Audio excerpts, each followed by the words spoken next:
హిందూ ధర్మం మహాసముద్రం లాంటిది. సముద్రంలోని ప్రతి బిందువు సాగర అంశాలే అయినట్లు హైందవంలోని ఉపదేశాలు, నియమాలు, సాంప్రదాయాలు అన్నీ ధర్మ వివేచనకు నెలవై విషయ విశిష్టత, భావగాంభీర్యం కలిగి ఉంటాయి. అందుకు కారణము మన పూర్వీకులు సంపూర్ణమైన ఆధ్యాత్మిక చింతనాపరులు కావడమే. వారు తుచ్చ సుఖాలను వదిలిపెట్టి శాశ్వత బ్రహ్మ విద్యపై దృష్టి కేంద్రీకరించారు. కల్లా కపటం తెలియని వయసు నుంచే భక్తి వైరాగ్యాది సద్గుణాలను అలవరుచుకోవాలన్నారు. తల్లిదండ్రులను ప్రత్యక్ష దైవాలుగా భావించలేని వారు అందరిలో అన్నిట్లో అంతర్గతంగా ఉండే భగవంతుని ఊహించుకోవడం చాలా కష్టం. అందుకే మాతృదేవోభవ, పితృదేవోభవ, ఆచార్య దేవోభవ అని సెలవిచ్చారు. వారిపై భక్తి ప్రవృత్తులు కలిగి స్వీయ భావాలకు పసితనం నుంచే మెరుగులు దిద్దుకుంటూ పురోగమించాలనేది మన పెద్దల ఆకాంక్ష. శరీరం డస్ అయిపోయి కనిచూపు మందగించి ఊతకర్ర లేకుండా ముందుకు వెళ్ళలేని ముదుసలకి ఇవి సాధ్యపడవు. గంగాతీర్థం కొద్దిగా సేవించినా గంగానది దర్శించాలనే కోరిక కలుగుతుంది. అదేవిధంగా కొద్ది కొద్దిగా బుద్ధి వికసిస్తూ పోతే బ్రహ్మ జ్ఞానానికి దారితీస్తుంది.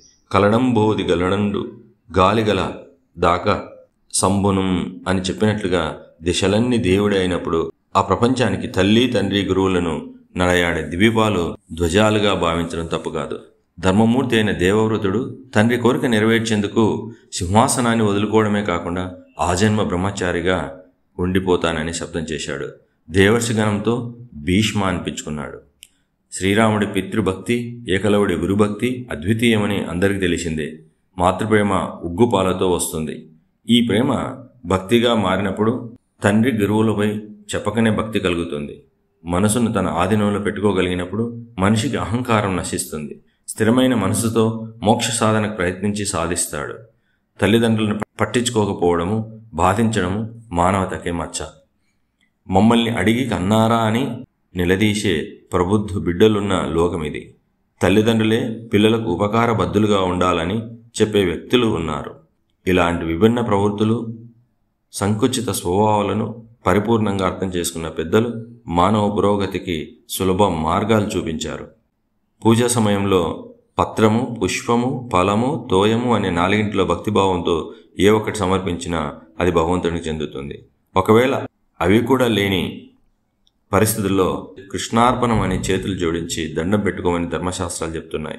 అలాగే పెద్దల్ని గౌరవంతో చూస్తే పూజించినట్టే అవుతుంది. అమ్మా నాన్నలు ఎన్నో ప్రయాసాలు కొచ్చి బిడ్డను కని పెంచుతారు. ప్రతిఫలం ఆశించకుండా ప్రేమతో పెద్ద చేస్తారు.